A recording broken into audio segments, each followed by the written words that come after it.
Quem vai conduzir esse painel é o Rudy Cordeiro. Chega aí, Rudy. Rudy é um parceirão querido. Queria chamar o Marcelo Schuster, da DTI. A Cristiane Tarricone, da Gartner. Cadê a Cristiane? Ah, está ali. Muito bem. E o Daniel Costa, da Take.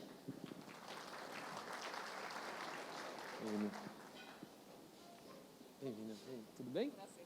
Tudo jóia. Que bom que você veio, senão ia ser a máfia do pão de queijo aqui, né? Assim, só beleza? Legal, legal. Vamos lá. Boa tarde, pessoal. Obrigado pela participação de todo mundo aí. Só para fazer um bench rápido, quem é de tecnologia aqui? Estamos contratando muito, viu? LinkedIn, página, muita vaga legal lá. Bom, pequeno disclaimer, apesar do sotaque aqui não tem somente mineiros, as empresas e os parceiros aqui atendem globalmente, e a ideia é tentar discorrer um pouco a respeito de tecnologia. Se a gente vive a era da informação, como a Juliana colocou mais cedo, na prática, esse as a service está muito relacionado com a segurança e com a forma que as informações são capturadas, tratadas e entregues, né? A gente pode ver que isso está desde a hora que a gente acorda, durante todo o dia, o quanto a gente está, de alguma forma, conectado. No trabalho, nas relações, etc. E aí a gente trouxe aqui, enfim, experiências muito interessantes, muito complementares, para tentar endereçar um pouco das dúvidas desse mundo conectado. Ou seja, a gente está falando que tudo, de alguma forma, vai terminar em API. Espero que relacionamento não. Mas, enfim, tudo virou API. E há aí, talvez, um mito de que a API surge com um estalar de dedos ou simplesmente através de pensamento. Tem muita engenharia, tem muito trabalho técnico por trás disso. Eu queria começar pela Cris, que é VP do Gartner. O Gartner é o maior advisor global para questões de tecnologia, e o fato do Gartner atender empresas pequenas até as maiores empresas globais, lidar com essa mescla de culturas e realidades. Eu queria, Cris, que você nos dissesse um pouco do que vem pela frente, qual que é a visão do Gartner em relação a esse mundo tão conectado, em relação a essa oferta API para quase tudo. Bacana. Obrigada. Boa tarde, pessoal. Vamos fazer um bench aqui, certo? Quem conhece Gartner? Já ouviu falar? Olha, bacana, muita gente. Para quem não conhece, o Gartner é uma empresa de pesquisa na área de tecnologia. Estamos estendendo também agora para negócios. Nós temos atuação no mundo todo, temos especialistas espalhados pelo mundo e que se dedicam a conversar com os clientes, como o Rudy comentou, e entender os caminhos futuros, né, as tecnologias que estão aí por surgir, o grau de maturidade dessas tecnologias, isso é extremamente importante, e como elas podem ser utilizadas para o objetivo final de cada uma das empresas, especialmente as empresas do mundo financeiro. Então, eu achei bastante bacana o nosso painel inicial, onde falamos de Open Banking, né, uma discussão muito pertinente. Open Banking é realmente um caminho, né, dentro da indústria de serviços financeiros, é o que nós temos pela frente, mas, infelizmente, não são todos os bancos, nem todos os clientes que hoje conseguem fazer essa movimentação de uma maneira acelerada, porque, obviamente, isso vai depender de muitos fatores internos, sejam os fatores em termos de tamanho do banco, de estrutura tecnológica interna, de sistemas legados que esses bancos possuem. Então, existem vários componentes internos que não permitem que algumas movimentações sejam muito aceleradas. Então, o mercado vê que o Open Banking está aí, veio para ficar, não tem como ele não acontecer, já está acontecendo, né, especificamente, mas o futuro é olhar para esse Open Banking com todos os componentes que ele possui. O primeiro deles, e que é de grande impacto, é a cultura, né? Eu achei bacana, o Robson falou muito disso na abertura, e é uma realidade. Se você precisa desvestir, né, desmistificar as empresas e trocar de pele, né? Trocar de pele é muito difícil, né? Exceto que se fôssemos cobras, que não somos, então é bem difícil trocar de pele. Mas as pessoas são extremamente fundamentais para essa mudança cultural. E não só cultural, aí nós temos que tratar a questão das plataformas internas, né, as plataformas que compõem o ecossistema, e, obviamente, nesse ecossistema estão inseridas as APIs, né? As APIs são muito importantes, vieram para ficar, mas elas vão também fazer parte do cenário onde nós vamos pensar na questão de privacidade, né? Então, hoje, o futuro é o Open Banking, de qualquer forma, dentro da cultura de banco digital e com as APIs cada vez mais inseridas, né, mas no contexto de negócio. Legal, Cris. Vocês querem complementar algum ponto? Eu acho... Boa tarde a todos, obrigado pelo convite e pela participação. Eu acho interessante comentar que o Open Banking é a manifestação nos bancos de um movimento que vai acontecer em todo tipo de indústria, né? Todo negócio hoje está virando uma plataforma, né, na verdade. E, no caso aqui é mais regulamentado, mas todos os negócios estão virando uma plataforma. E essa mudança, ainda que ela envolva pesadamente tecnologia, ela acaba envolvendo, como você comentou, uma mudança muito maior por trás disso, que é uma mudança de mindset, né? Apesar que depois do Porta dos Fundos não pode falar mindset mais, né? Não sei se alguém viu o episódio do Porta dos Fundos que fala do mindset, mas é uma mudança. Eu acho que vale a pena contar uma história que é assim: nos anos 1999, 2000, houve o famoso Manifesto Ágil, que foi um manifesto feito pela comunidade de desenvolvedores de software para desenvolver software de uma forma diferente. Ou seja, naquela época, já em 99, 2000, tinha um grupo de pensadores, digamos assim, vendo que não dava para desenvolver software da forma convencional, que você tinha que ser muito mais evolutivo, muito mais experimental, muito mais adaptativo. Aí você agora avança 20 anos, né? Como os negócios agora estão virando totalmente baseados em software, essa forma de trabalhar que foi concebida inicialmente só para software, virou a forma que os negócios têm que ser agora. Eu fico até brincando que isso é como se fosse a vingança dos nerds, né? Que agora o movimento que começou na TI é um negócio que se disseminou, né? Então, eu acho que eu só queria destacar o que a Cris falou, né? Que realmente se fala muito em transformação digital, mas hoje o mercado tem falado muito que por trás disso está a aquisição de uma nova competência pelas empresas, que é o que está sendo chamado de Business Agility, né? Que é essa capacidade de sentir e responder muito rapidamente ao que acontece no ambiente. E, no caso, aí, via uma plataforma, você provê muitas APIs e tem um ecossistema todo conectado, sentindo e respondendo junto, né? Legal, obrigado. Aproveitar e direcionar para você. O Marcelo é founder da DTI. A DTI é uma empresa de tecnologia e a ideia aqui é o seguinte, Marcelo, a DTI chegou no mercado com uma proposta de squads muito antes do movimento, de fato, ter sido abraçado pelas empresas, né? Quer dizer, todo mundo ainda falava em body shop e vocês já chegaram com falar, cara, body shop eu não te agrego valor, etc. Como é isso? Como é pensar um modelo e apostar nesse modelo, principalmente como founder, e bancar esse modelo, né? Eu lembro de algumas conversas que a gente teve, enfim, eu queria que você passasse um pouco dessa visão, porque no final do dia é isso que a gente está falando, o desafio não é tão tecnológico. O desafio passa muito pelas pessoas, especialmente pelos grupos de trabalho, pelo formato organizacional, né? E aí, como que é uma empresa de tecnologia chegar para o mercado que pensava body shop e puro e fala, cara, não, eu vou me vender aqui, nós vamos criar valor a partir de grupos especializados, menores, verticalizados e com entregas ágeis. Sim, essa história é interessante porque, como eu falei, né, eu tive o primeiro contato com o agilismo, que é o que está por trás disso, né, de fazer squads, de toda essa transformação, no começo do ano 2000, 2001.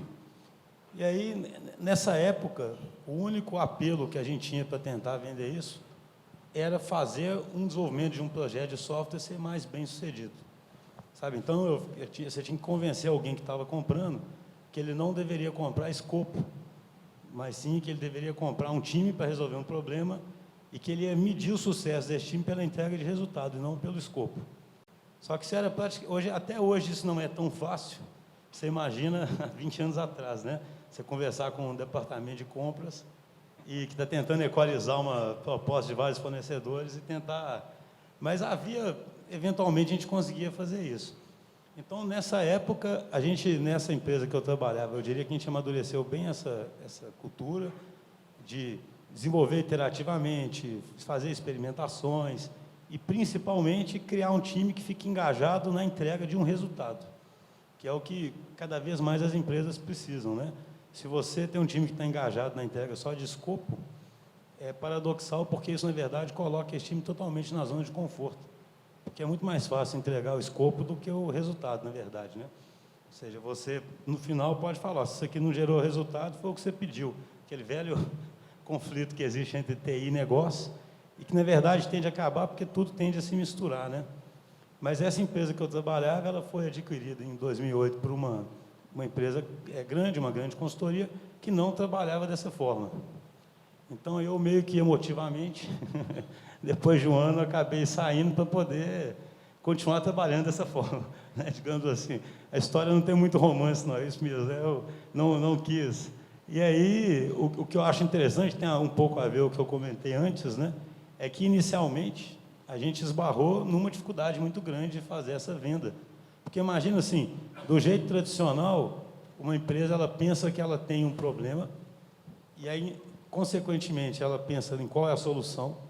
A partir da solução, ela tenta precificar e comprar, né?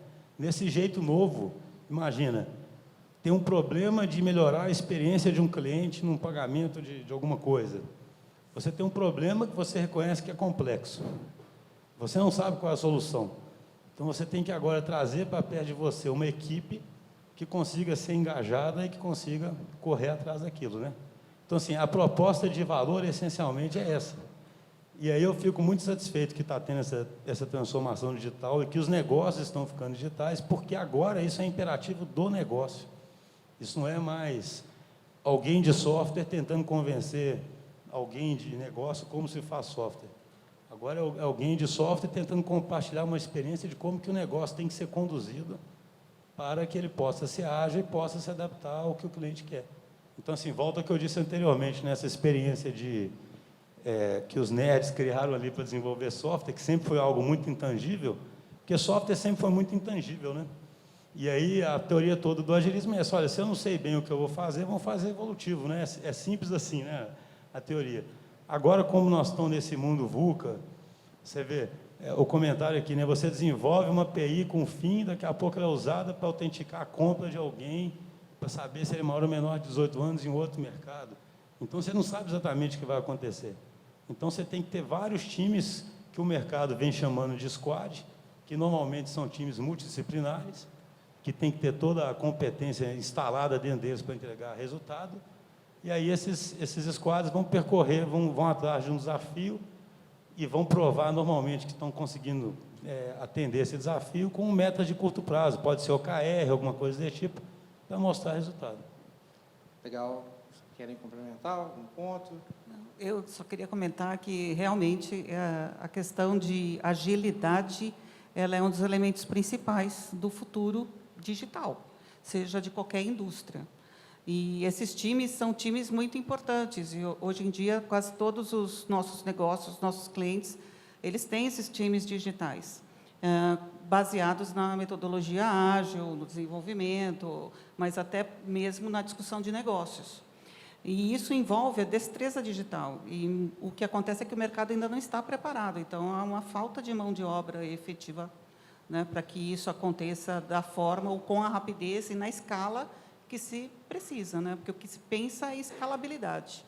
Não é só você colocar a plataforma, os sistemas, mas também escalar no momento e na necessidade que o mercado requer.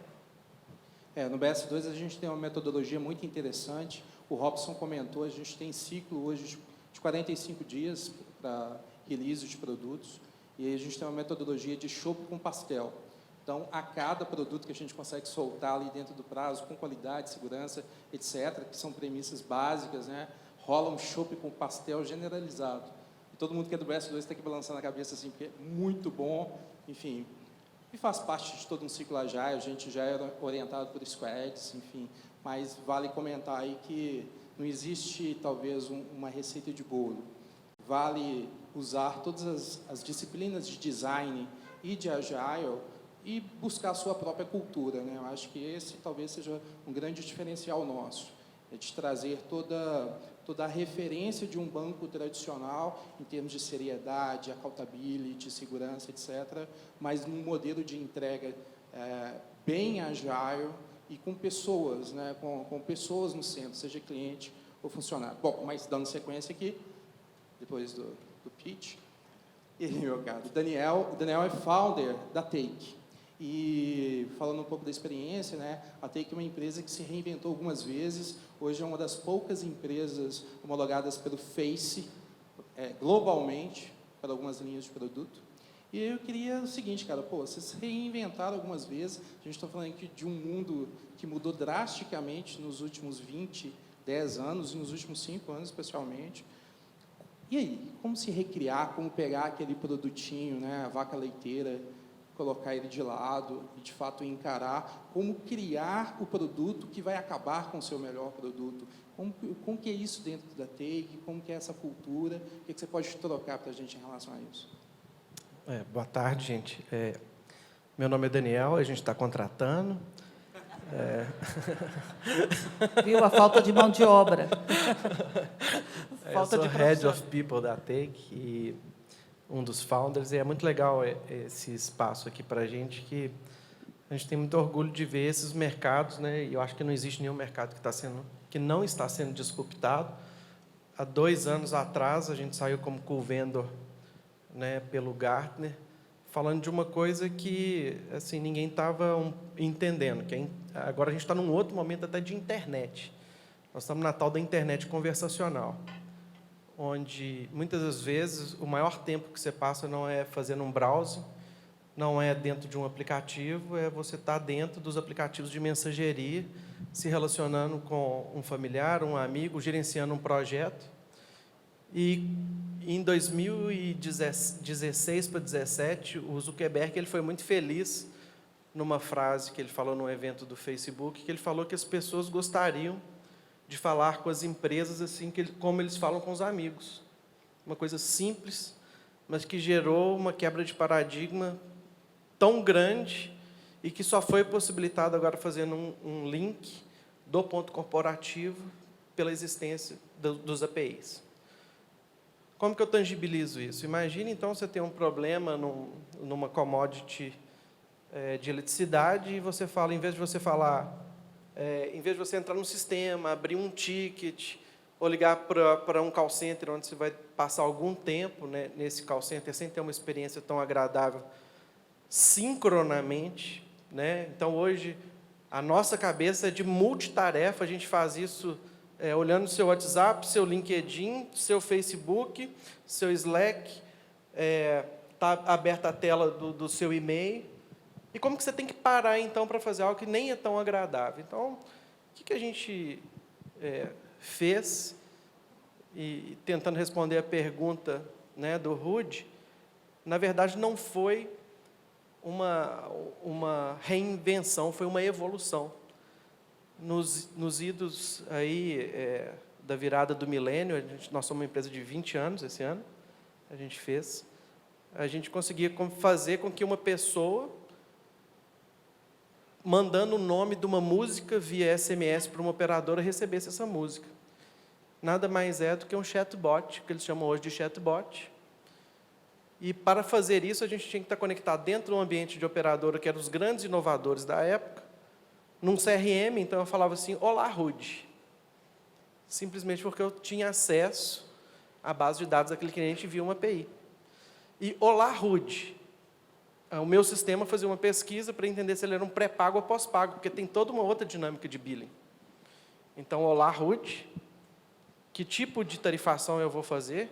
E se você for pré-pago, você tem crédito ou não para a gente te enviar algum conteúdo? O terceiro é entrar numa base de dados minha mesmo, para entender qual música que ele queria, e vocês imaginam as atrocidades que tem de pedir músicas em inglês, ou mesmo em português, e em vez das vezes a pessoa não sabe o nome da música, mas ela falava um pedaço da música, então a gente tinha todo um sistema no início do milênio, lá em 1999 e 2000, para tentar identificar a música. Uma vez que a gente identificava conversacionalmente, não por código, como era feito, antigamente perguntava, é essa? E se fosse essa, então eu tinha que entrar num outro sistema para ver qual código que eu ia pedir, porque naquela época nem MP3 não existia. Então, o que a gente fazia e o que a gente faz hoje? A gente faz uma orquestração de várias plataformas, obviamente via conectores ou APIs, para transformar qualquer estratégia de qualquer companhia hoje numa conversa. E a gente chama isso de contato inteligente.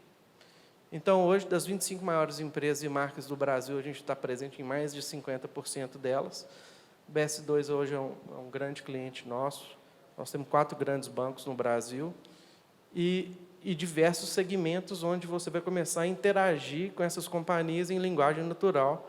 E a gente, conectado a vários dos sistemas legados e, às vezes, até consumindo APIs de terceiros, a gente vai transformar aquele pedido seu via conversa numa entrega de uma venda, de um atendimento ou de um engajamento. E a gente chama isso de contato inteligente. E utilizando a mesma visão que hoje a gente tem de Customer Centricity, então hoje o cliente, quando vocês verem aquele desenho, eu achei super legal, aquele desenho, então ali no meio vai estar uma pessoa, uma empresa dentro da estrutura das ofertas do BS2. Do nosso lado, a gente tem um Brand Centricity. Então, para mim entrar dentro do seu ecossistema, você é o centro da minha conversa e eu vou fazer, então, toda essa orquestração da conversa de uma pessoa com uma marca, tudo que você vai conversar. Então, a gente brinca que a gente criou alguns conceitos que a gente está muito mais, a gente está à frente no mundo inteiro. Então, por exemplo, a gente declarou agora o fim da era dos tickets, porque a nossa conversa ela é eterna. Então, uma vez que você conversou, pela primeira vez que você não é um ticket. Você não é um ticket aberto de uma venda, de um atendimento, ou você não está numa régua de comunicação para tentar te engajar para vender um produto. Você é uma pessoa, e assim como você interage com seus amigos, imagina, eu fico brincando que se a minha esposa fosse um ticket, todo dia de manhã, quando eu fosse dar um beijinho nela, ela falasse o seguinte, qual é o seu nome? Aí, se eu quisesse alguma coisa a mais, ela ia pedir um CPF. E à tarde, quando fosse uma briga, o customer care ia me perguntar tudo de novo, o que foi o problema, qual que é o seu nome, qual que é o seu CPF. É assim que a gente está acostumado. E, no final das contas, esse CPF, ele é um CPF ou um CNPJ que ele transita nos diversos departamentos de uma empresa. Então, a partir de um momento que todas as APIs são consumidas, e você tem um contato inteligente no centro, onde todo esse relacionamento te gera analytics, te gera insights, entra a segunda parte, que é a filosofia e essas metodologias ágeis, de entender agora que eu faço o roadmap do meu produto, não mais baseado na minha oferta, mas baseado no feedback do meu cliente. A saber, a gente começou um projeto com a Localiza, que é um excelente cliente nosso, e ao invés de criar todo um escopo, a gente colocou um bot no ar, e para entender o que o cliente ia pedir. Mais de 30% das pessoas que chegaram lá, a gente achava que eles iam pedir para alugar um carro e, na verdade, era um possível motorista de algum aplicativo que queria alugar um carro diferentemente de um cliente. Toda a experiência de navegação e o consumo das APIs da Localiza foi direcionado e foi gerenciado e drivado pelo cliente. Então, a gente acredita hoje que, e foi o que eu estudei, né, fiz um pouquinho de lição de casa aqui no Gartner, eu fiquei muito feliz das coisas que eu li, é que até essa visão de API a gente pode ficar encantado com ela e pode começar a conectar nossas companhias em tudo que existe disponível, enquanto, na verdade, a gente tem 2 grandes usuários dessas APIs. O usuário interno, que ele vai ter que resolver um problema, e o usuário mesmo, que, na verdade, uma API ela só vai existir para gerar uma experiência. Legal. Então, é mais ou menos esse caminho. Legal. Eu queria aproveitar esse gancho e falar o seguinte, né? Uma dúvida da necessidade de colocar o cliente no centro e co-criar com esse cliente. Eu costumo comentar que no BS2 a gente tem um volume de abertura de contas maior a partir das 18, 19 horas, e que a gente tem muita transação durante a madrugada. Então, quer dizer, se eu sou um banco que ainda está pensando de 9 às 16, eu não vou atender esse público.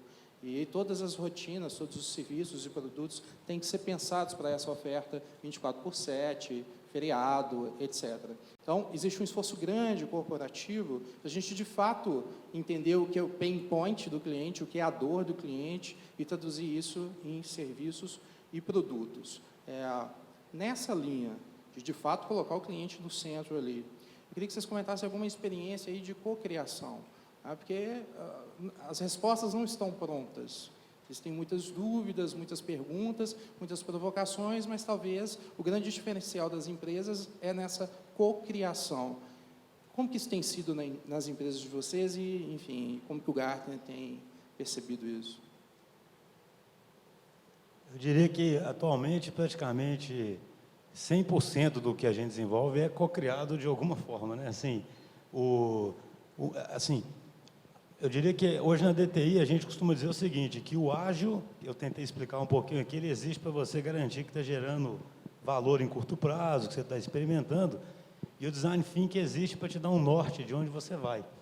Então, o Design Thinking, de forma simples, nada mais é do que você realmente usar um conjunto de práticas, uma filosofia que te coloca realmente com empatia, né, com o cliente final, e começa a fazer com que ele puxe o que você vai fazer, ao invés de você empurrar, né, o que o cliente vai fazer.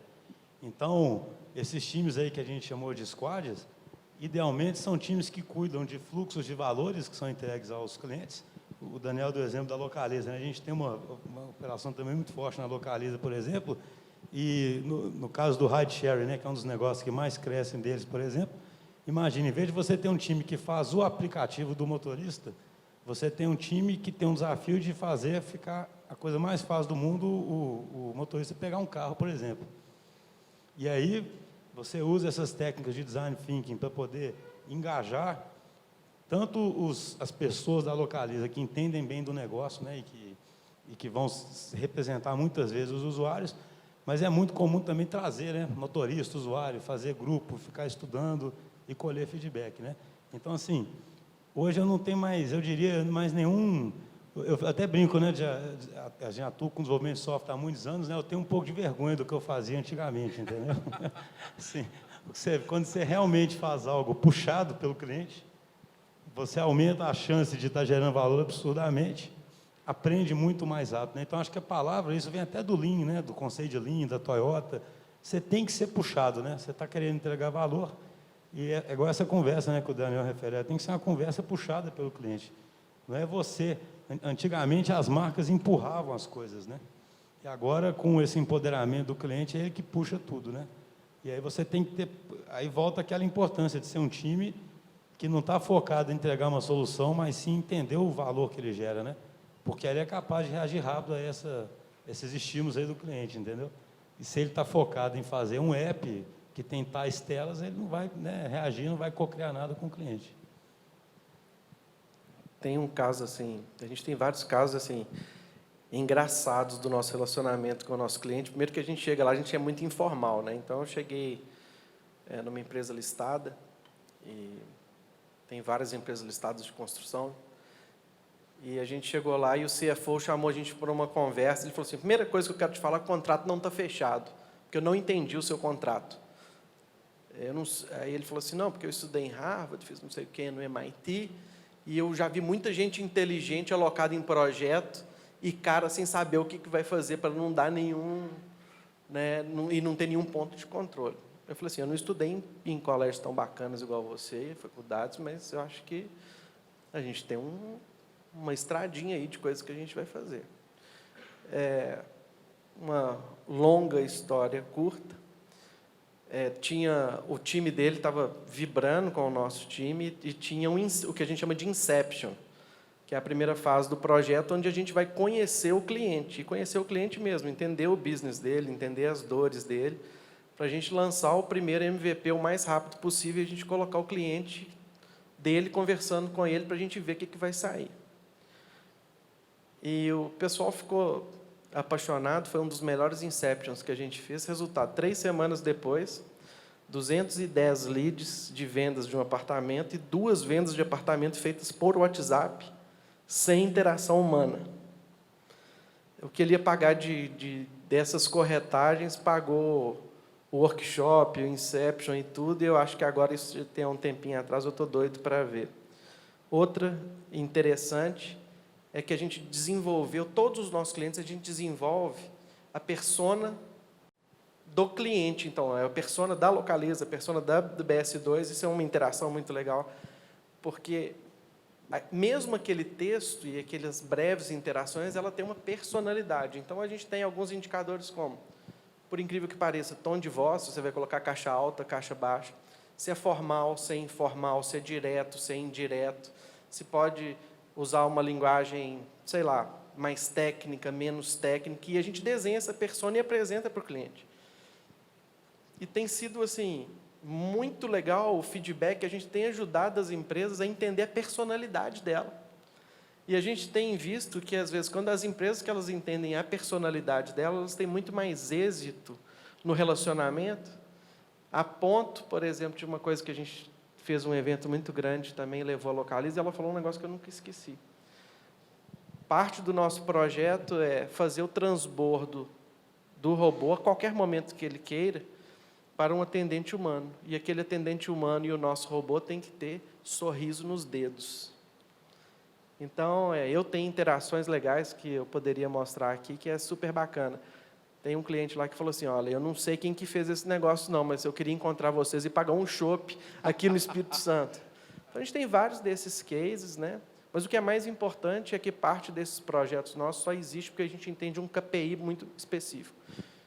Ou eu quero reduzir meu custo de comunicação, ou eu quero aumentar minhas vendas, ou eu quero gerar uma régua E essa interação tem efeitos colaterais positivos de gerar todo um roadmap que poderia ser entregue em qualquer board dessas empresas e falar o seguinte, olha, o seu cliente quer isso.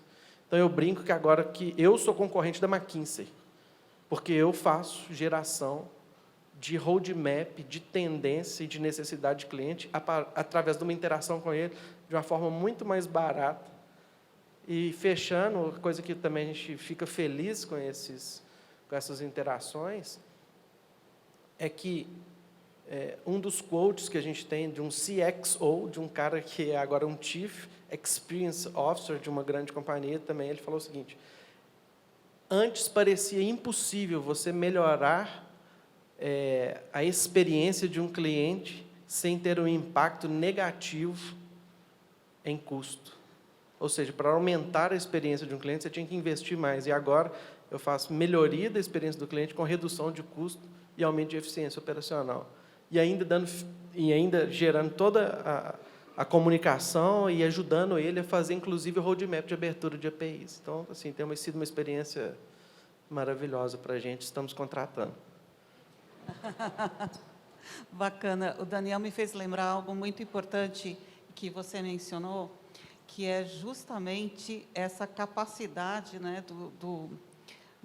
dos sistemas inteligentes conectarem as pessoas ao objeto principal da empresa.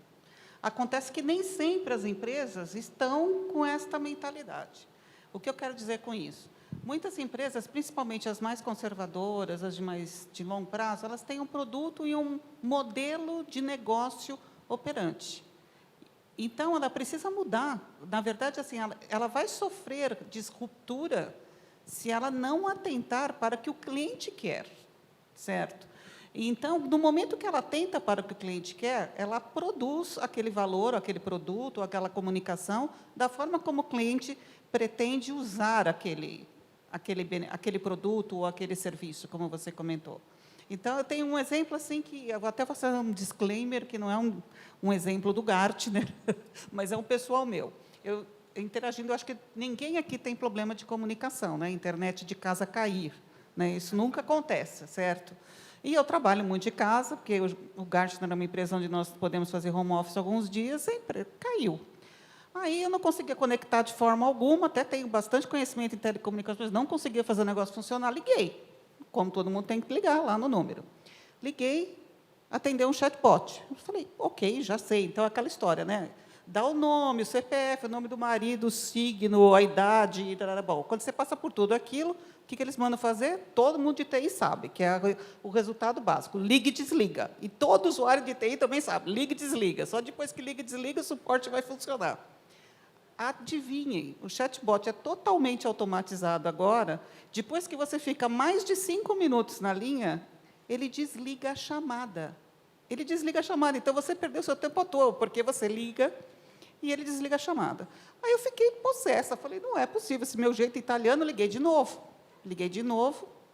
O chatbot me reconheceu pelo número da conta, CPF, essas coisas, e respondeu assim, não deu tempo ainda, você não ligou e desligou o roteador.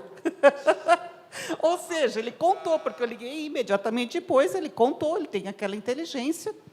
O que isso está criando, na verdade? Um desejo na cliente de não ter aquele serviço, porque eu quero que alguém resolva o problema, eu não quero que o chatbot diga, você não ligou, não desligou o roteador. Eu quero uma solução. Então, é muito importante, por que eu estou comentando esse caso? É muito importante as empresas estarem atentas a isso. Por quê? Uma das previsões do Gartner é que, nos próximos 3 anos, ou seja, até 2023, está bem pertinho, 20% de serviços financeiros vão ser gerados justamente por devices inteligentes, ou seja, conexões autônomas. Vai ser uma API, vai ser uma conversa, vai ser o chatbot, vai ser o robô que vai realmente gerar serviços financeiros. Então, quem estiver no mercado, qualquer empresa que estiver no mercado, ela poderá sofrer uma disruptura caso ela não esteja atenta a isso. É legal. Mudando um pouco o prisma aqui, eu vou até usar alguma referência do Gartner. Segundo o Gartner, até 2024, salvo engano, mais de 80% de qualquer retail vai estar conectado no ecossistema. A padaria da esquina vai consumir API de alguma forma, seja do serviço financeiro, seja da logística. E, por outro lado, tem um para mercado financeiro que é muito legal, que as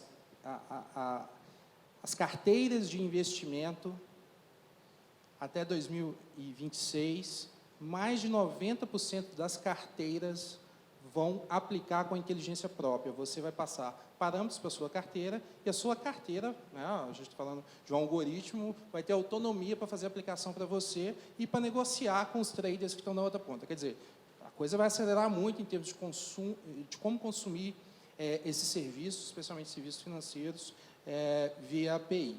E muita gente se debate com a seguinte questão, e a questão da segurança? Porque a gente está falando aqui de dados, do meu dinheiro, da minha reserva. Como que fica a questão da segurança quando a gente está falando de um mundo totalmente conectado, onde você está consumindo muita coisa as a service? É bacana porque esse mesmo cara que está perguntando isso ficou testando nosso serviço, tentando quebrar a segurança e, graças a Deus, hoje ele é meu cliente, né?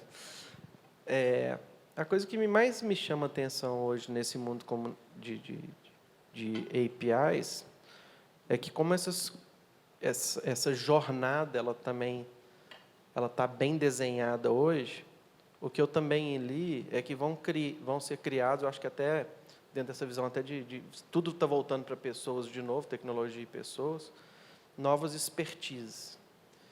Então, todo mundo está falando em API, mas eles não estão falando mais na documentação,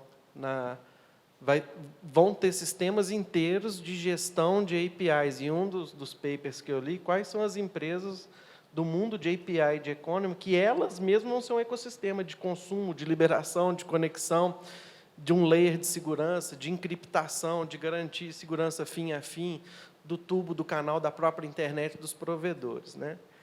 Então, eu acho que assim, essa parte está evoluindo tanto que outra indústria e outras indústrias e outras profissões e outros approaches e outros modelos de negócio estão sendo criados em cima disso, e cada empresa vai entender o seu grau de compliance do ponto de vista de segurança e de regulamentação.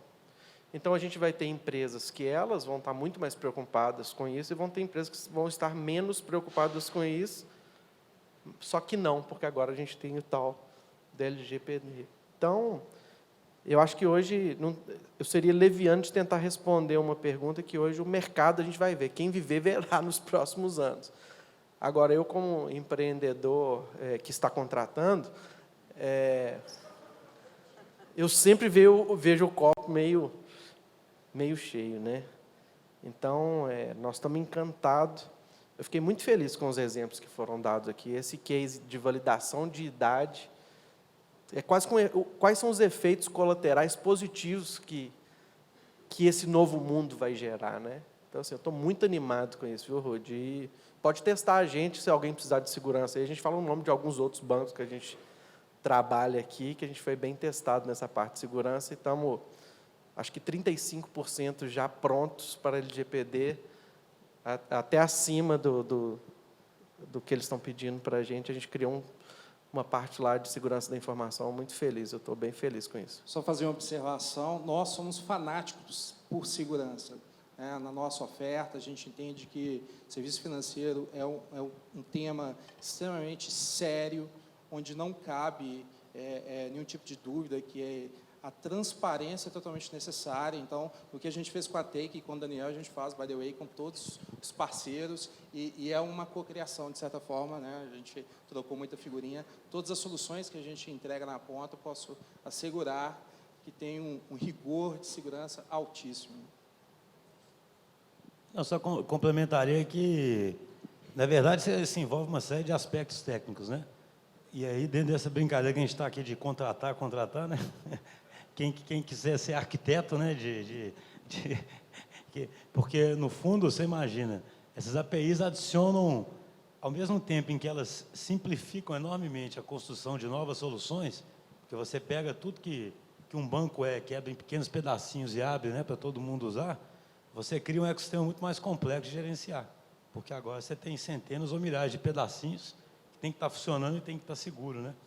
Então, 24/7. 24/7. Então, isso aí significa que tem que ter toda uma arquitetura corporativa pensada por trás, todo um conjunto de boas práticas sendo seguido, toda uma equipe muito capacitada, e isso num mercado em que cada vez mais tem mais gente entrando, tentando fazer isso, né? Então, por isso que é importante que as instituições sejam muito sérias e tenham esses profissionais, né, e realmente corram atrás disso, porque é claro que tem um tanto de boa prática e tem um tanto de plataforma e ferramenta que já vai vir com segurança embutida, mas você sempre vai precisar desses arquitetos e de equipes que saibam fazer isso. Principalmente, eu insisto, que são milhares e milhares de pedacinhos, né? E um pedacinho desse aí pode ser um problema sério, né? Um pedacinho desse aí que tiver sem segurança, então é um problema bem complexo, né? Legal. Bom, caminhando aqui, a gente só tem mais 1 minuto. Eu queria reforçar a questão de que a Take é uma empresa muito legal, parceira, a DTI também é uma empresa muito parceira, o Gartner está com a gente o tempo todo, mas uma dúvida que o BS2 tem as melhores ofertas de emprego, então tem espaço para todo mundo, e é interessante ver a mudança que a gente vive dentro do banco, né? O banco cada vez mais é uma empresa tecnológica. Esses dias, numa reunião que estava o C-level inteiro da empresa, eu estava de bermuda. Enfim, é isso.